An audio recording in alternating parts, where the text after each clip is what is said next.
All right. And so we're just waiting for Angela to log back in. I'm gonna just go ahead and officially start the meeting. We're gonna probably allow Angela to pick up when she gets in. And I'm gonna keep an eye if you all can watch. I mean, Don, if you keep an eye and see if Angela comes in. She's in. She's in good, great. Angela, we waited till you got a chance to get back in. I explained to everybody that you were the first person logged in. It was me and my IT challenges on my end, but we're ready to start when you're ready to get started. And we have in the room, I don't know if you can see the whole room. All right, but we do have a group here as well. So when you're ready to begin, Angela, we'll go with you. You're muted, Angela. Good evening, Democrats. There you are. Good evening. Good evening. Okay, thank you so much for joining us. I am so glad you made it. I am joining you from Jacksonville, Florida. A little hoarse, but I'm with you. We have the Florida Democratic Black Caucus meeting, which is going to be tomorrow morning. So I'm here a little bit early. And then we are, and also it's going to be the Florida Democratic Party Conference. So I'm looking forward to seeing our chair, Nikki Fried, and all the great Democrats that are going to be coming in from around the states. And I have with me Ruth Marshall, our second vice president. Okay, you know what? Usually I go ahead and do the reports, but I see that Mr. Glenn Pearson has joined us, and I know we have another candidate who's going to be speaking, Keandra Darling. We're waiting for her to come online. But you know what? I'm going to go ahead and let Glenn, who is one of our congressional candidates, go ahead and speak. All right, thank you. Can you hear me well enough? If I need to get closer? No, it's fine. I'm fine. All right. And you guys, I don't want to turn my back to you. So I tell you what, let me do this. That's right. Yeah, don't want to turn my back to you. There you go. All right, good. Well, nice to see all of you here. My name is Glenn Pearson, and I'm running for Congress, Congressional District 16. That is the district that had Vern Buchanan, who is no longer running. So it's an open seat right now. I'm running because the political system that we're dealing with right now is broken, and it's broken on purpose. It's rigged against us so that the rich, the powerful, and well-connected always get ahead, and the rest of us are told to do more with less. You'll get by. I'm running to protect Social Security, Medicare, Medicaid, food assistance, and programs for people with disabilities. And I'm also running to fight for health care for everyone, not just for the privileged few, but health care for all. And another thing that's near and dear to my heart is getting ICE off of our streets. We definitely want to get ICE off of our streets and shut down those detention centers. I like to call them concentration camps. And the reason that it is so personal for me, my daughter-in-law is an immigrant. She's legal. She has her green card. She's been married to my son for 7 years. But for the past several months, she's been afraid to leave the house because of these ICE raids in our area. So much so that she's imposed house arrest on herself for months now. She finally couldn't take it anymore. And yesterday, she got on a plane to go back to Brazil. My son went with her to help her move, and then he's going to come back to the United States without his wife. That's what's going on in this country. It's not the kind of country I want to live in. It's not the country that I recognize at all. And this has happened in such a short amount of time. So that's what's going on. That's the reason. These are the reasons I am running for Congress. We need to reclaim our democracy. And if we work together, we can do that. And that's why I'm asking you to go to glennpearsonforcongress.com. You can, if you can donate, chip in whatever it is that you can. If you can volunteer, by all means, volunteer. We need each other to get through this. And I want to be your voice in Washington, D.C. So as my grandmother always says, let's get after it. All right. All right.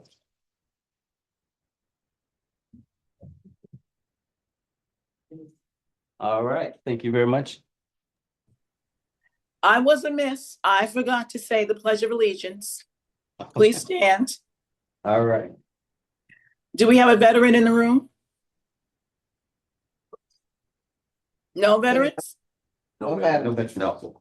Not today. Okay, congressional candidate, can you lead the pledge? Yes, thank you. I pledge allegiance to the flag of the United States of America and to the republic for which it stands, one nation, under God, indivisible, with liberty and justice for all. Thank you all.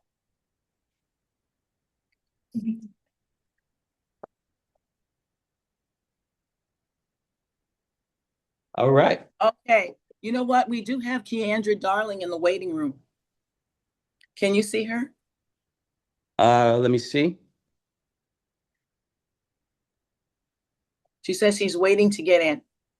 I do not show her in the waiting room here, but I will. Yeah.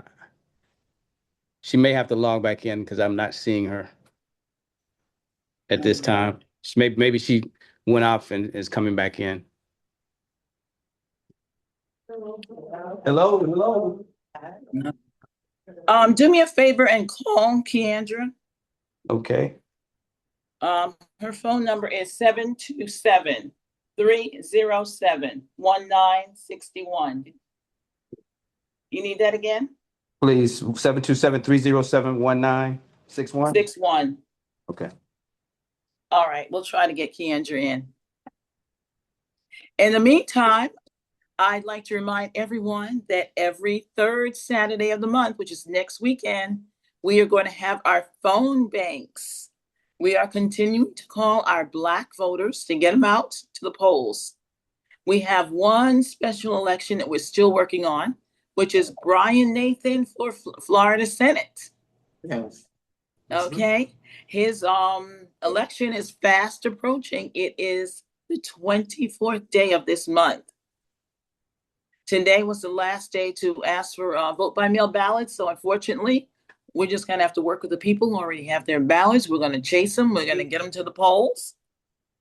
Also, I don't know if you all know this, but there's 3,000 registered Black Democrats in Plant City, Florida. And the turnout for Plant City elections is very low, like under 2,000 voters. So we know if we can start mobilizing those voters in Plant City, we can start flipping some elections. And their next election cycle is April the 7th. So that's also coming up very quickly. And I promised Tony Smith, who is running as a city commissioner in Plant City, that we would help get him elected. We also have a lovely young lady named Cameron Henry, who's also running as a Democrat for a commission seat in Plant City. So I'm asking every available phone banker to please take some time and call into Plant City so we can get some Democrats elected. How do y'all feel about that? Great. All right, all right. I mean, this is very doable. So when we meet on next Saturday, I've already pulled the data for that race. So we're gonna start right in. And if you're already a phone banker who's already trained, I can send that to you. So you can start calling those Black voters. And I know they're gonna be happy to hear from us. Because our voters, all they're looking for is how to do it, how to vote, when to vote, and who to vote for. Okay, so our calls are always good calls. Now, are we any closer to getting our speaker in, Keandra Darling? So I believe she is logged in. It looks like she's trying to connect in with her audio. Wonderful. Let me see. Nope, that's Hope. So I spoke prematurely.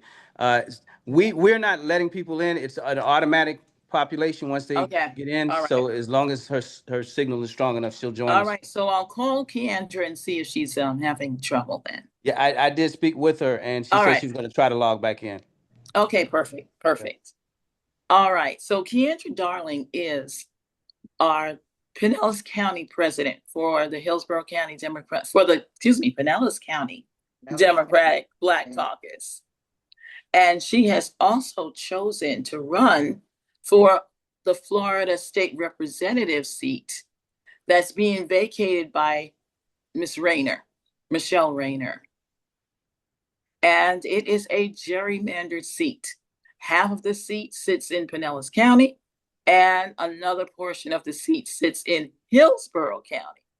So that's the reason why she's talking to Hillsborough County voters today, because she's going to have to straddle the fence here. As a matter of fact, the ACLU sued because this seat is gerrymandered.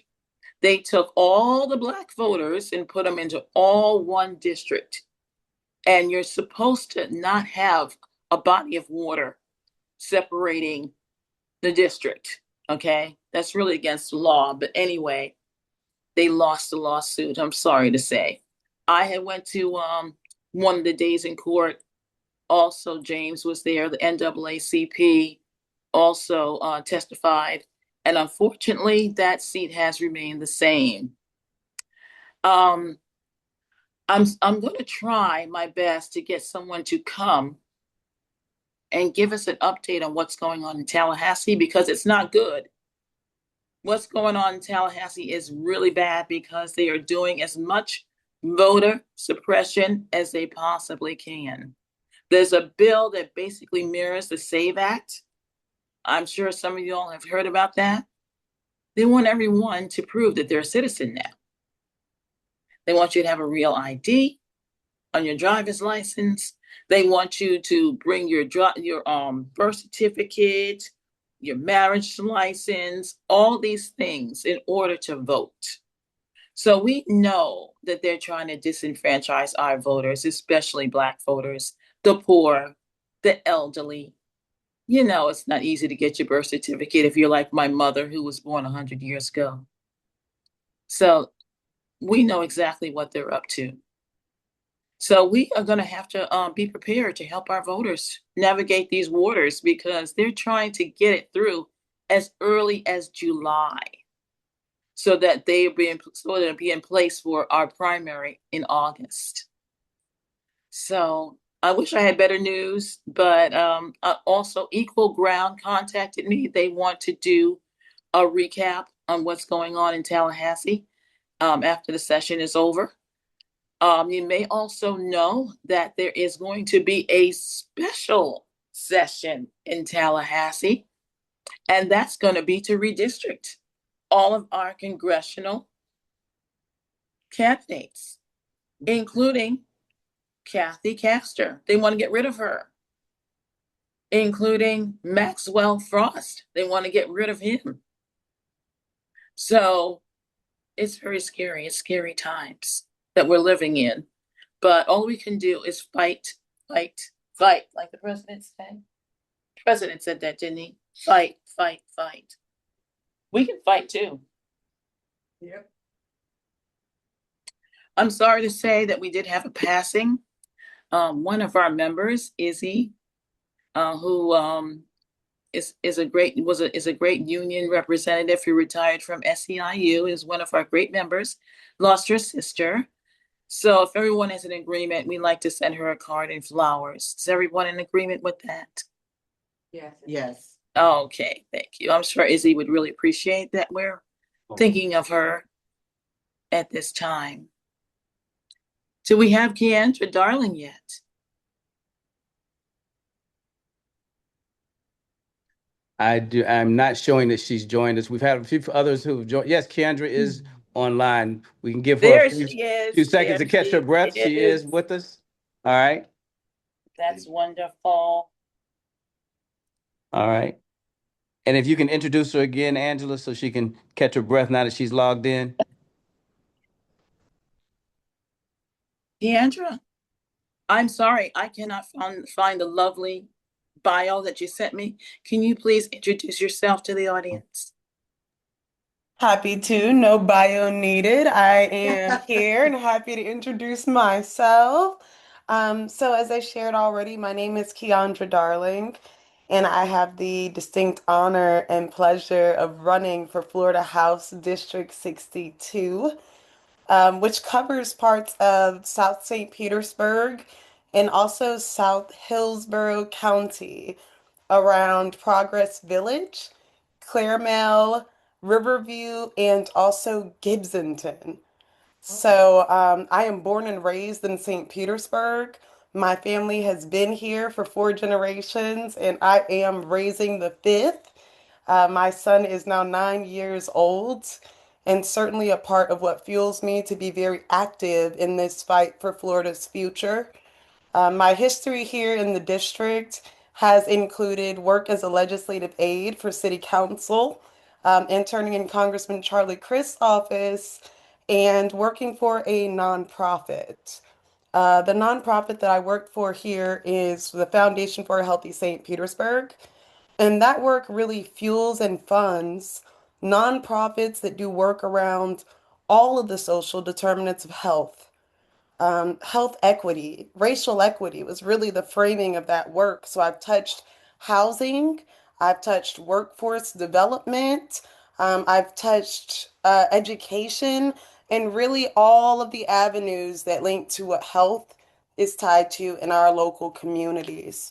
Um, my work in the nonprofit sector really helped to highlight some of the obstacles that our nonprofits and service providers are dealing with right now as a result of the divisive politics happening in Tallahassee.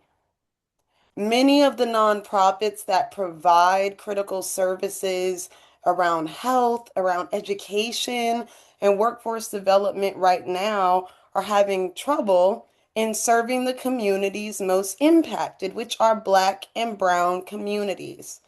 They have had to change their internal systems to shift away from things that could say diversity in hopes that they will not be flagged and attacked by our government, who has removed funding from other organizations who have been critical to this fight.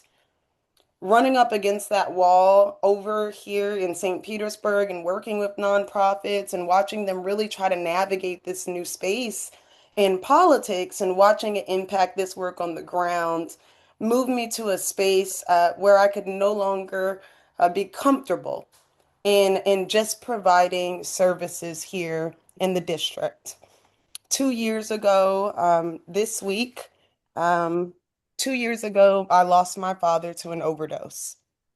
And that was difficult for a number of reasons. Obviously, losing a parent is hard, but I was stuck with really thinking about the experiences that led my father to that outcome. My father was a returning citizen who had never committed a violent crime, and he was never afforded the opportunity to really return to society. He looked for opportunity in many places. It was difficult to find work that provided enough money to keep up with the cost of living. It was difficult for him to attain safe and affordable housing. And at a point, I cared for him here in my home near the end of his life. And it was difficult for him to keep health care, inclusive of mental health and substance use services that would have helped him to access critical life-saving services.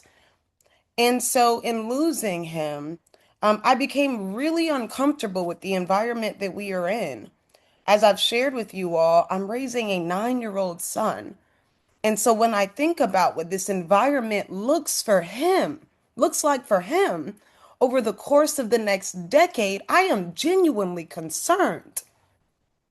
And so, as a mother, as a community advocate, as somebody who is born and raised in this district and connected to the neighborhoods, I really found it a part of my next move after serving as the regional organizer for the Harris campaign over in Hillsborough County out of Casa Kamala. That was my next move out of nonprofit work. I saw the presidential election as an opportunity to get engaged more deeply and to ensure that people out of our neighborhoods who were less likely to be engaged, who were oftentimes left out of the equation, that we were brought into the conversation around this last presidential election. Myself and a team of 10 individuals and mainly volunteers, some of you who came through Casa Kamala and other sites throughout Hillsborough County, the Black English Bookstore, and other places, were able to reach over 889,000 people throughout the state of Florida in direct voter contact. That's phone calls and door knocks. And while we fell short this last election, what we did see was the power of organizing. We had people from across neighborhoods, across economic status, across race, gender, ethnicity, generation. I mean, people who have never volunteered for a campaign before, coming into our offices and looking for ways to get engaged. And so when we lost the last presidential election, like many of you, I took some time to decompress and to really mourn the loss of that election. But after that, I thought deeply about what that would mean for this community, what it would mean for us, and what the real opportunities were around the energy that we had already began to build in our communities. So after the election, as folks started calling me and saying, "What do we do now?"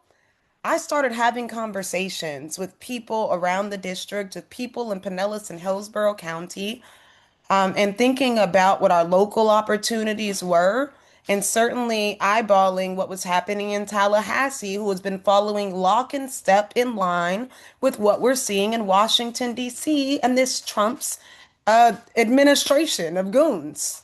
And so, what we found in Representative Rayner filing to run for Senator Rousseau's seat with him terming out of office was that it was an open seat and one that needed to be protected here in our area.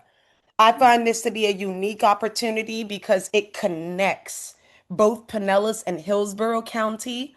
Too often we operate in silos, and this needs to be a collaborative action. We need to work together in order to really move the needle in our communities. And so I began having conversations, and I was told that 17 months was too far out to begin thinking about a state house race or the midterms. That people needed to take some time to mourn the loss, and people were not in a space, and all of these other reasons, that 17 months ahead of the midterms was too early to begin planning. I respectfully disagreed. And in the absence of a plan, I began building a plan with this community. And so I decided to run for Florida House because I thought this moment too important for us to remain complacent. I thought this moment too important for us to wait for permission slips to be signed or some correct timing. The moment is now. We were past time 17 months ago to begin planning. We should have already had a plan in space. If we've learned nothing else from Republicans, they plan far in advance. What we saw in Project 2025 was not something that happened overnight or over a 1 year period, over a 6 month run. This was years in the making. And so for 17 months now, I've been running for State House. In my first 26 days, understanding that as a young candidate, as a Black candidate, as a female candidate, more would be expected of me, I rose to the occasion. And I raised more than $32,000 in my first 26 days in my first run for office. Thank you. And might I add, we aren't talking large corporations. I didn't inherit donor lists. These were individuals locally, all mainly out of the district. Over 90% of my contributions are out of our district, out of the Tampa Bay area. Everyday people giving what they can. Now, at a year out, I have raised just under $84,000 in this race. Again, just grassroots.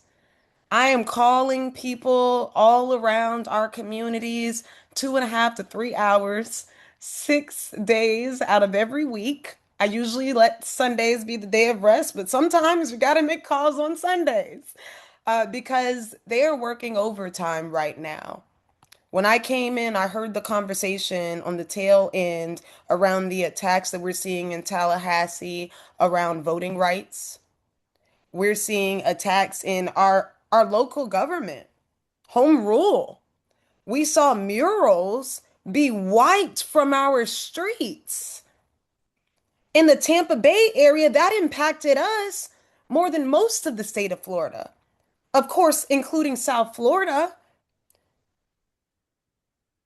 So, and that took money, and that took time, and that was deliberate under the guise of safety while we drive over potholes every single day and faded crosswalks in our neighborhoods. Absolutely.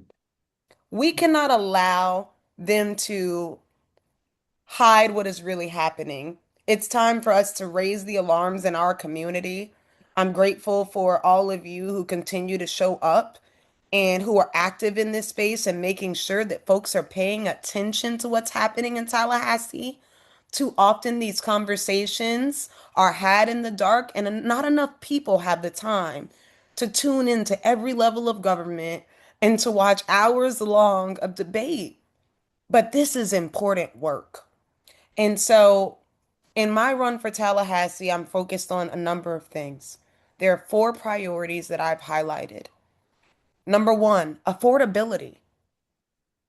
This has been from conversations in this community and from data with what we are seeing here in the area. We have one of the highest rates of foreclosure in the state of Florida. The Tampa Bay area, top 3. Our residents are feeling it the most. We have people who help to build these communities who are being pushed out because they can no longer afford to live here.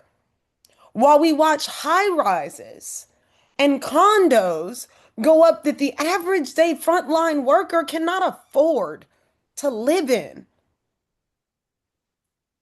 So affordability, making sure that we are lowering the costs around housing. Insurance has been a number 1 concern that's raised as it relates to costs. We have to lower and seriously address insurance. We have to educate our communities around what cutting property taxes actually means. Because there are a number of things that are being thrown around affordability and used under that guise. We have to make sure that folks understand that when we say affordability, we also need to protect the critical resources that are in our neighborhoods. So addressing insurance, addressing lowering our costs, but also raising our wages. People need to start being paid enough money to live their lives with some dignity. People shouldn't have to choose between paying their utilities and buying groceries. And so we have to make sure that people are paid more so that we can loosen or at least not rely so much on our nonprofits. Governments are complaining that we don't have enough money to provide to nonprofits. How about we solve up front with paying people enough money so that we don't have to rely then on government to come in and provide that critical assistance? Because we'll pay people enough money to afford their housing. We'll pay people enough money to afford their groceries. So affordability is number 1 on the list. Second to that is healthcare and protecting healthcare with the inclusion of mental health and substance use. Florida has high overdose rate in comparison to the country. Our seniors, we have a high population of seniors in comparison to the country. These are populations that are currently under attack. We're seeing most seniors being priced out of their plans. They can't afford them, nor the life-saving medication that they need. This is turning into a war of the haves and the have-nots, and healthcare should absolutely be a right, something that is afforded to all of us. We need to expand healthcare in the state of Florida because healthier communities benefit all of us. We have to protect, third, education, which is also under attack in the state of Florida. Choice is not going anywhere. Vouchers are here, and our communities are taking advantage of that. And I am not saying that we should look to remove vouchers. However, we need to ensure that there is equity in this process. We need to make sure that all of our schools where our children are being educated are held to the same standards. And so if we like that our charter schools have flexibility in education and they're able to prepare our students for the workforce by training them in trades and other areas, then why not allow our schools that same flexibility, our public schools? We have to ensure that our educators are paid enough to do the work so they aren't reaching into their own pockets and which they barely make enough. Educators are reaching into their own pockets to take care for our students. We need to make sure that there are enough resources in our schools to care for our students and also our educators, our support staff. That we're incentivizing people to come back to the field of education. The standards for educators right now are higher than the standards that we hold our presidents of the United States to. We are censoring our educators and watching what they're posting on Facebook, what they're getting civically engaged in. And in the legislature right now, they are creating a new unit that gives them the authority to name individuals and organizations as terrorists, domestic terrorists. Think about what that means for our educators. We need to protect our education and our students and our history, which should be taught in our schools, our true history. And last but not least, I'm fighting to ensure that our neighborhoods remain safe. This is a time of high division, and we are seeing the rate of gun violence go up while they're looking to loosen the controls around who has access to guns. Arguing in the legislature around giving 18-year-olds, lowering the age for people to have access to guns. There's a serious problem around our safety in our schools and in our neighborhoods, and we need to address that right now. We need to ensure that our dollars here in the state are not doing the work of the federal government and going after this divisiveness around our immigrants who are helping to build our communities and using our own dollars to attack them and to harass people in our communities. We have to ensure that our dollars are going to community relations, building those with our police, our law enforcement. When they're coming into our neighborhoods, it should be far more than when they're arresting somebody in our communities. Justice has to be applied equally, and our communities deserve somebody who is going to fight to ensure that we are protected while we're at home, while our children are at schools, while we're in our workplaces, while we're on the weekends or in the evenings out advocating for our communities and our civic justice respective spaces. And so these are the things that I offer up to our community based on the conversations that I've had. But I'm not done having these conversations. I've been going around to different neighborhood associations, visiting with churches. I'm limited to the people that I know. But I open the floor to all of you to reach out to me. If there's space and time here, I'd love to hear your questions and your thoughts and your concerns around anything that I may have missed. But my cell phone number, I'm happy to share with all of you. I'll drop it in the chat as well. Please take it down. Give me a call. I'm scheduling coffees and coffee dates and lunch meetings to intimately have a chance to connect with people in the community and to hear from you. To be sure that my plan is representative of all of the people who live here, who work here, who raise our families here, and who retire here. So I welcome you to call me on my cell phone at 727-307-1961. And you can learn more about the work that I'm doing by visiting my website, which is on the screen, darlingforfl.com. So there are news articles that we've listed there. I've had over 9 or 10 articles written so far over the last year. Those are on the website along with my endorsements. I've had 16 current and former elected officials endorse me, along with 16 faith leaders. That's a growing list of a coalition that I'm building around Tampa Bay. And I'm certainly happy to be connected to any leaders that you all may know who should be a part of this conversation. But I want you all to note I did not lead with my endorsements. I led with what I've been hearing in the community because I Thank do you so believe that much. that matters most. So Yeah, thank you all for that taking was the awesome. time. You know what? I'd like to open it up to questions if anyone has. That was absolutely awesome. Does anyone have a question for Kendra? Yes. Hello, my name is Stephanie Norman. I did not catch, sorry, I'm asthmatic, so my ears are muffled, but anyway, I did not catch what, position you're running for again? Florida House, Florida House. District 62, which is the seat currently held by Representative Michelle Rayner, who is running for the Senate. So it's an open seat covering South St. Petersburg Got and it. South Hillsborough County. Okay. Yeah. District 62. Yes. Okay, that was one. Number two, I don't know how many questions we get, so somebody else can say, be quiet. Next, with the person that you're gonna be taking I guess you're gonna be filling the seat from them, right?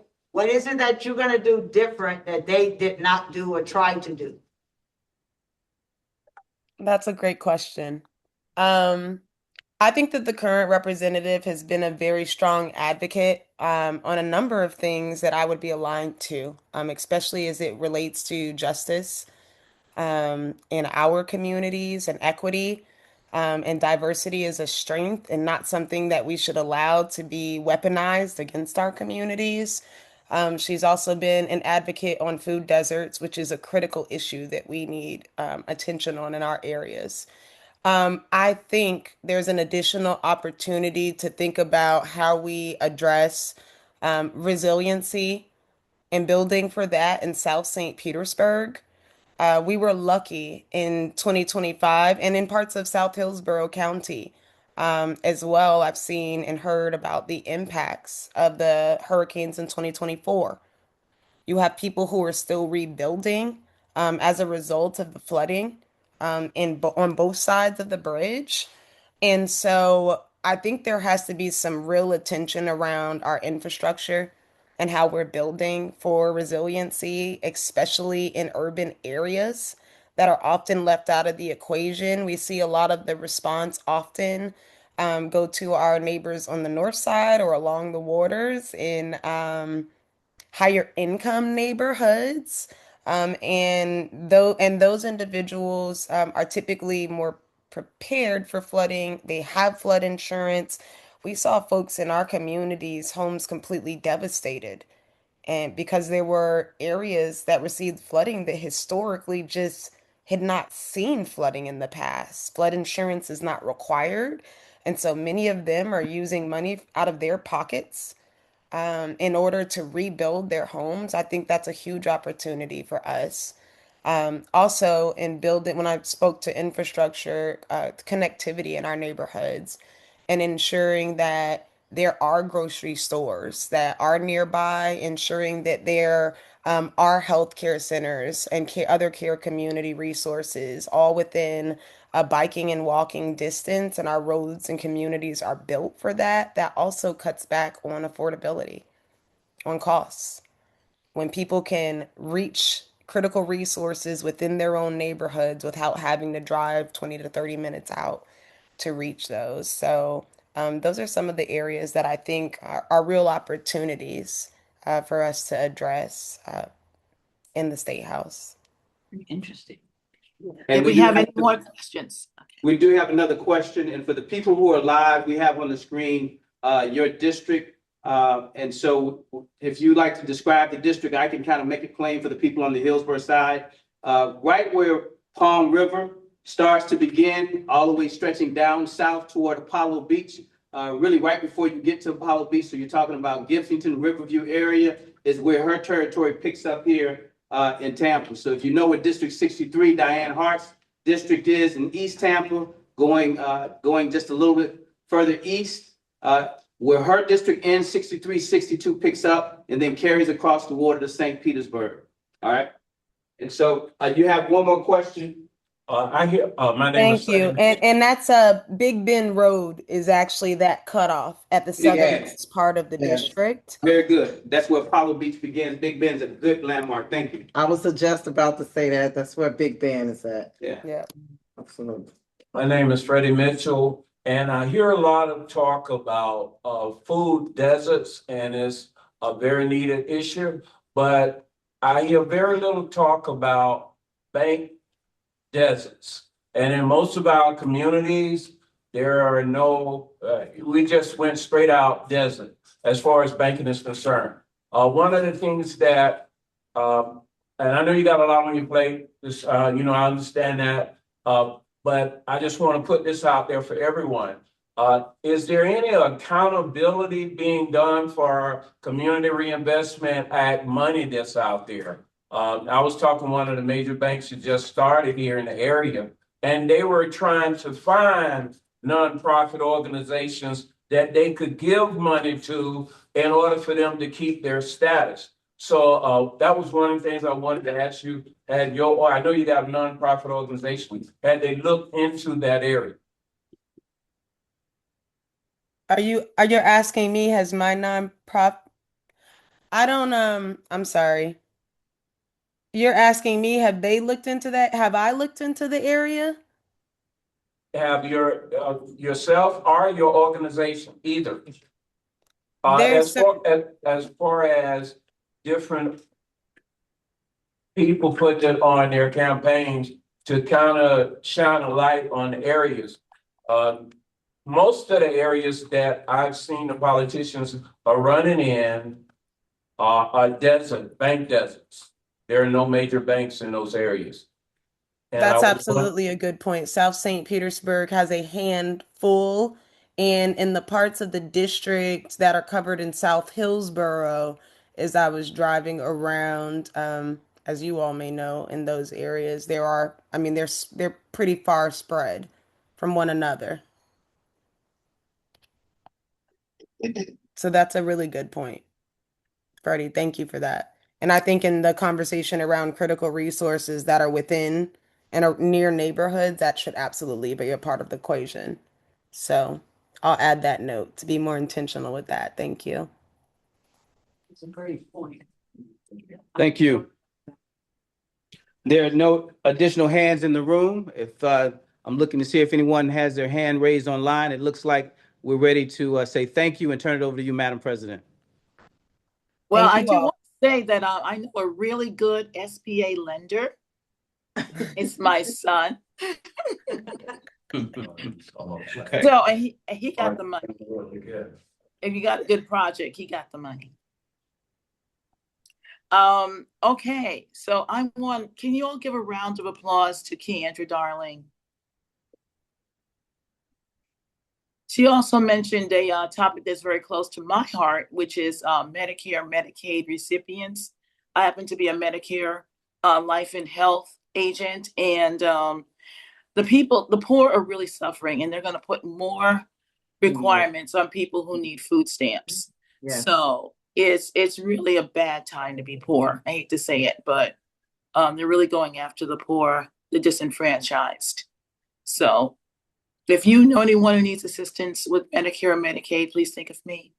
I love to help people just to navigate the system. Candidates, any candidates that are still in the room?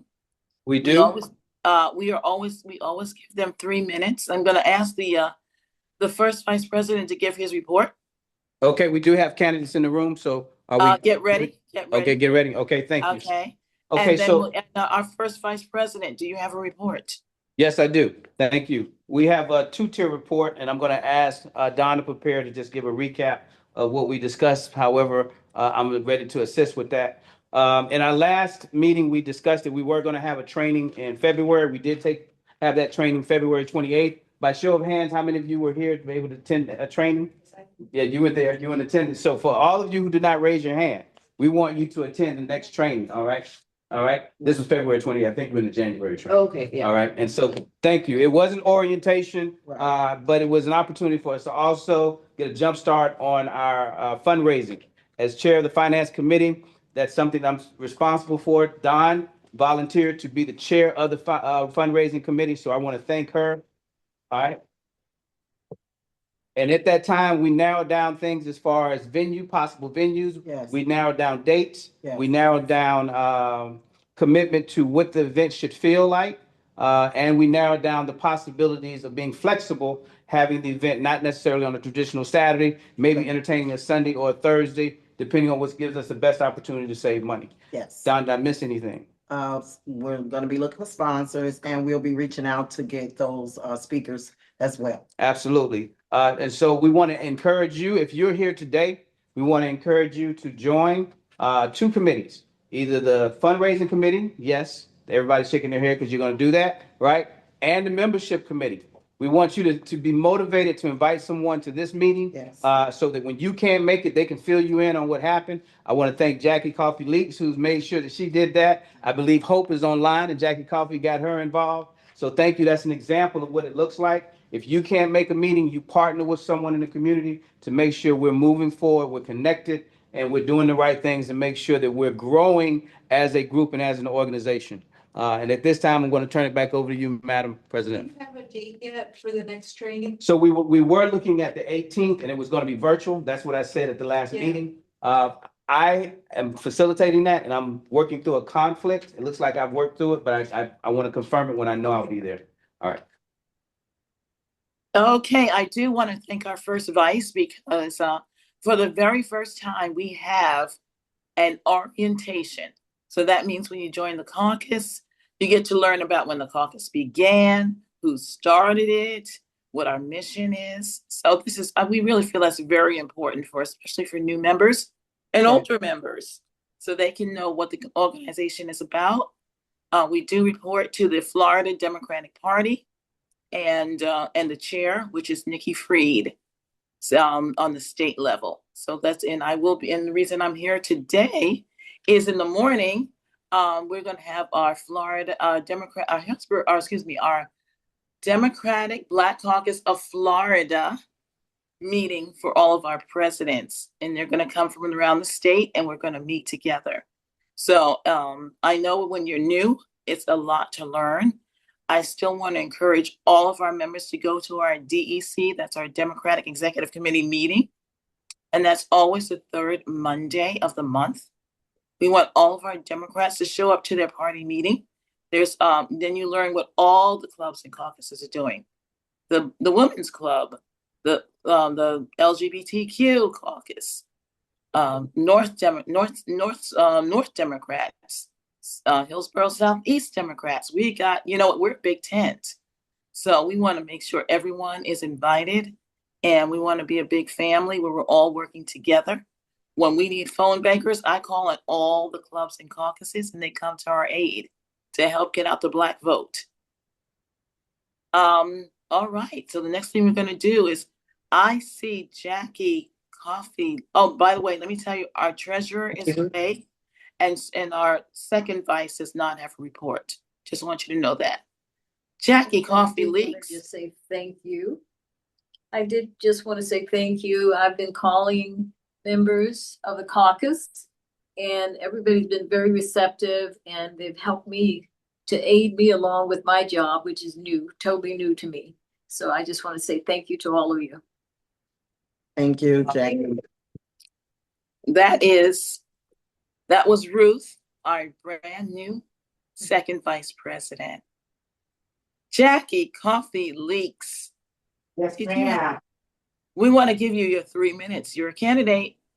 Thank you so much. Good afternoon, everyone. Good afternoon. Are y'all sleepy? Good afternoon, everyone. Good afternoon. My name is Jacqueline Coffee Leaks, and I am a candidate for Florida House of Representatives, District 63. That is the seat that Representative Hart is in and is terming out of.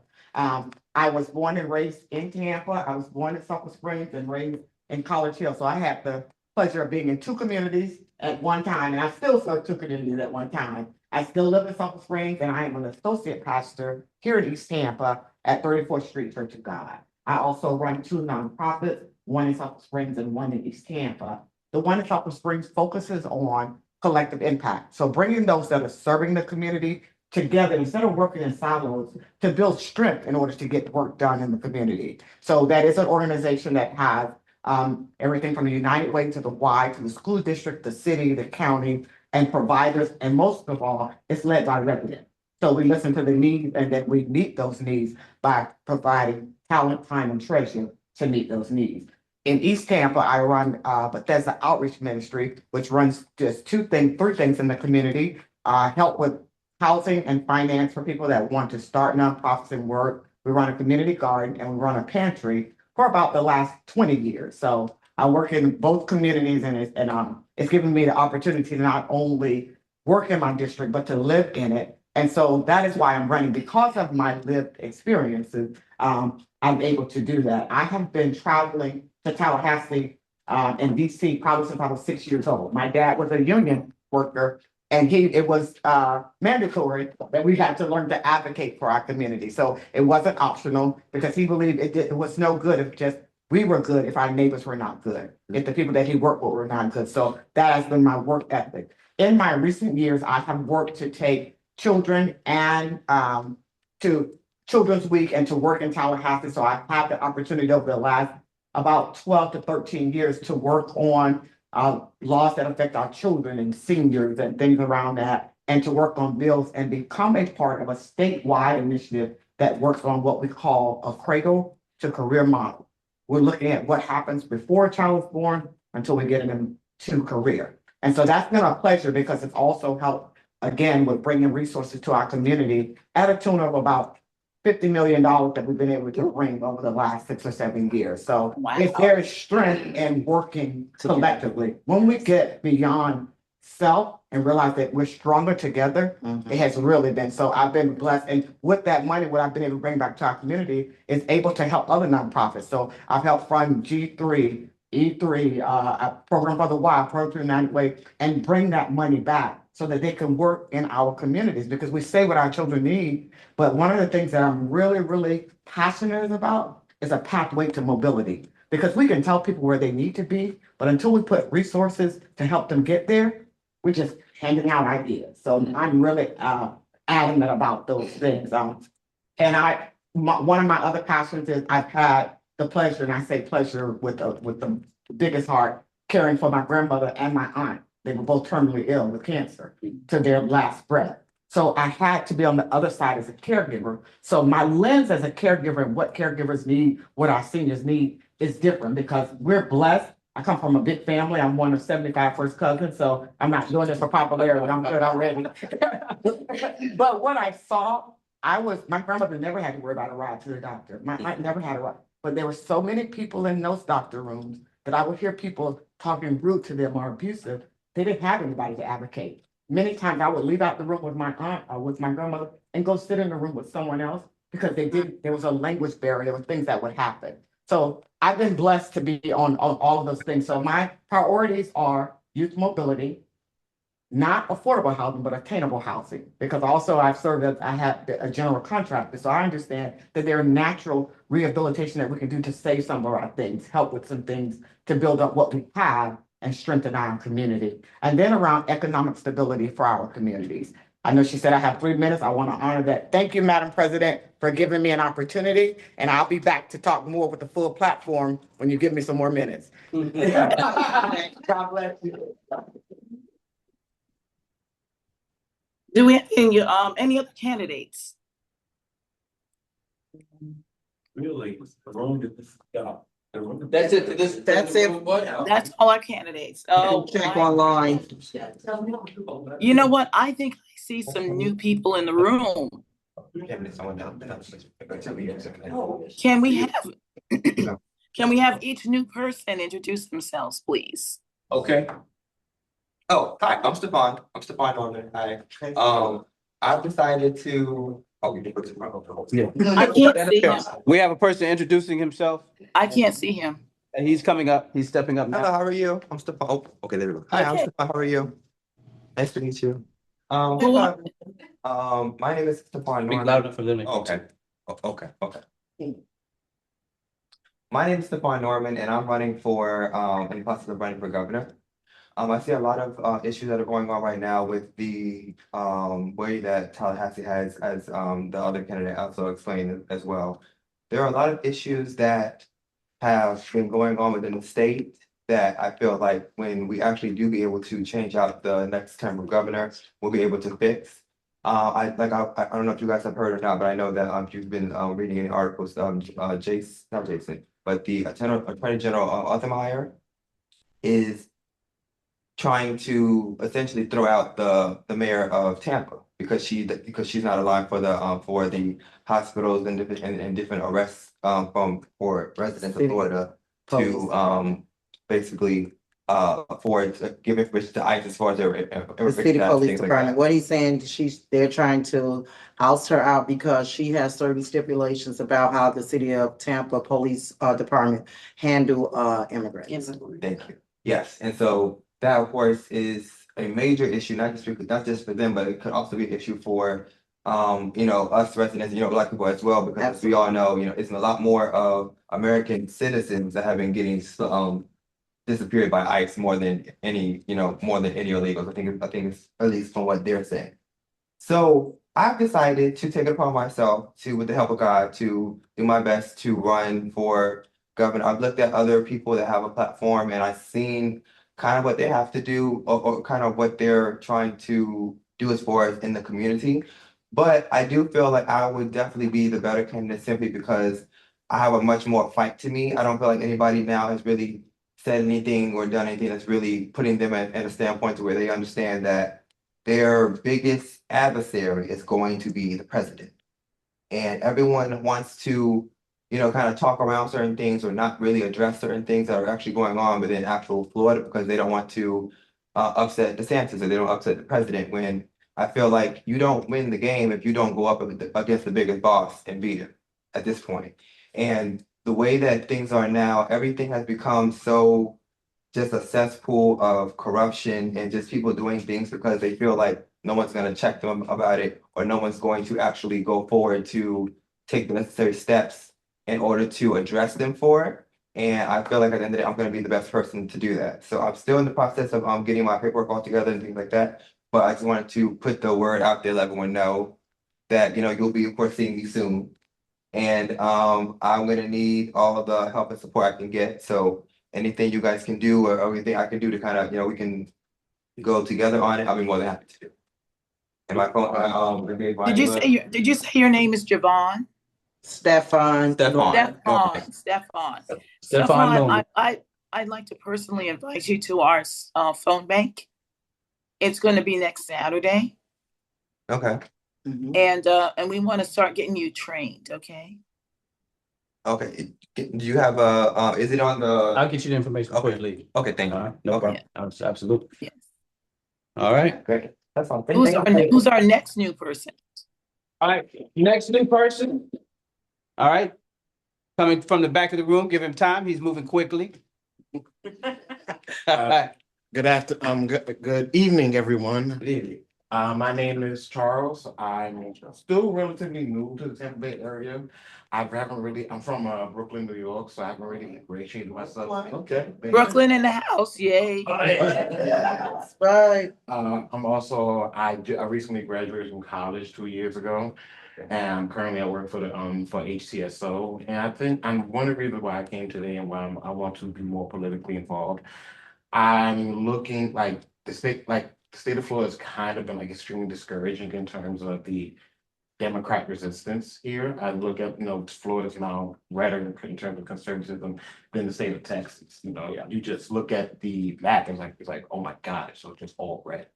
And I think that, especially like with the Black population here, I think the concerning part is why aren't a lot more Black people, in whether region South Central or even North Florida, why aren't they more active?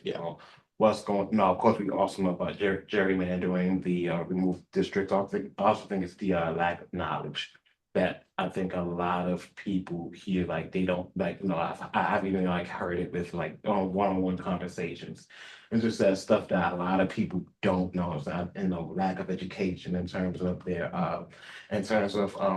who the representatives are, state senators are, or even how voting works in some cases. So I think I just want to see if I can just get more ingratiated within the Tampa Bay area while I'm here. And what's your last name, Charles? My last name is Eniboka. Can you spell? Eniboka. Can you spell? ENIGBOKAN.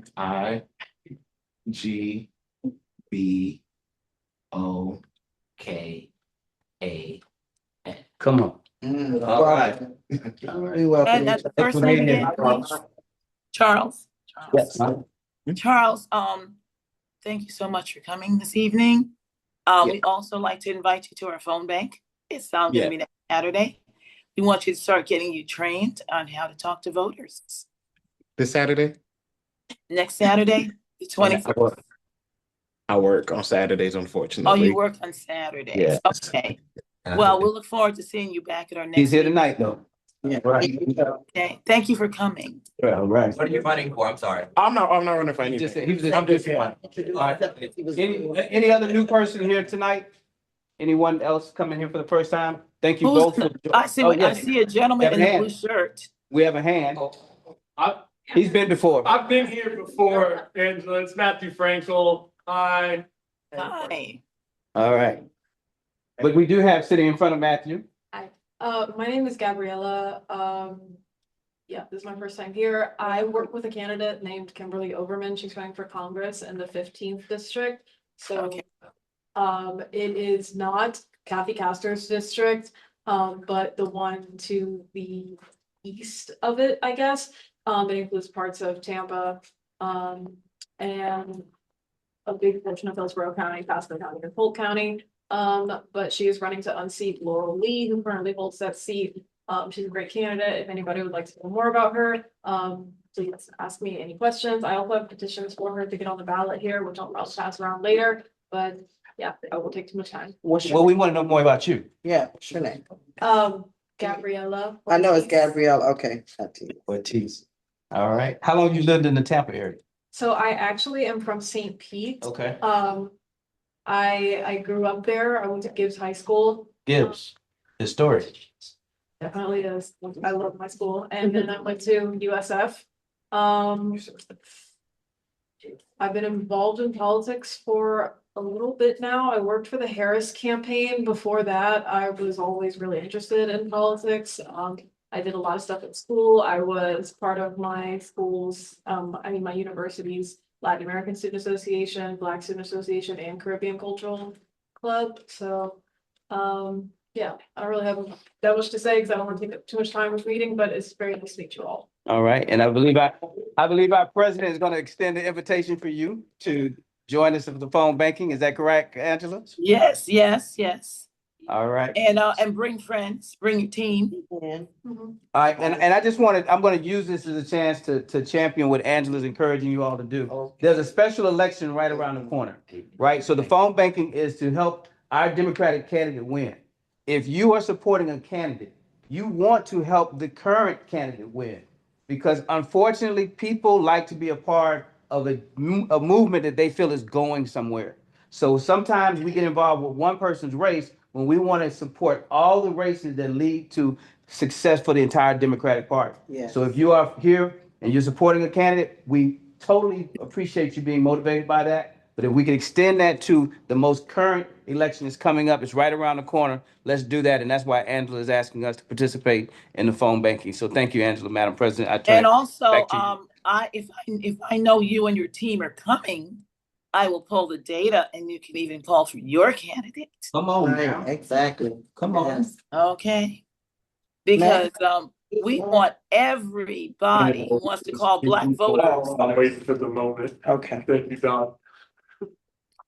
We just want you out there calling Black voters, okay? Right. Yeah.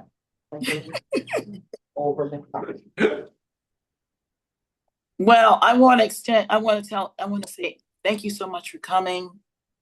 You could have been someplace else this evening. We are thrilled that you decided to join us. You know, the Black Caucus represents the heart and soul of the Democratic Party because we are the group that always votes for Democrats. Yes. You can say what you want, but 92% of all Black women voted for Kamala Harris, and also 84% of all Black men. So we have the vote that the Democratic Party can depend on. Okay, we are a dependable caucus for the Democratic Party. So once again, I am looking forward to seeing you at our next meeting. Always the second Thursday at 6 o'clock. If you are not a member, want you to become a member tonight, okay? There are people in the room who can assist you with that. You go right to our website, find the membership page, and you can become a member tonight. We need you. I can't tell you how dire the situation is. Yes. We need every phone banker on the phone. The governor of Florida has canceled all vote by mail ballot requests. Yes. Some of our voters still don't know that. And the hardest thing we do is to get voters out for special elections. And if they don't have that vote by mail ballot, they don't even know that there's an election going on. So the work you're doing is so important, so vital. Does anyone have an announcement they want to make? We have one announcement. Okay. Yeah. Hi, I'm Matthew Frankel. I'm the field director for Earl Ford for Congress. He's running for Congress in CD 13, which is majority of Pinellas County. We are going to be unseating Luna. Earl wasn't able to make it tonight, but he will be here for next month's meeting. If you have any questions about Earl Ford, please come see me after the meeting. All right. What I want you to know about Earl Ford is he's raised $500,000. Right. Okay. Yes. Yeah, $500,000. Yeah. All right. With So he's over 15,000 individual contributions as well. wow. Yeah, he's a candidate to watch. Mhm. Yeah. Very special. But Thank you I'm for biased. making the trip. Yeah, thank you for making the trip over here. All right. I'm gonna bring this meeting to a close. You all are free to socialize. All right. Thank you, Madam President. All right. Thank you. Have a nice time in Jacksonville, Angela. All right. Thank you.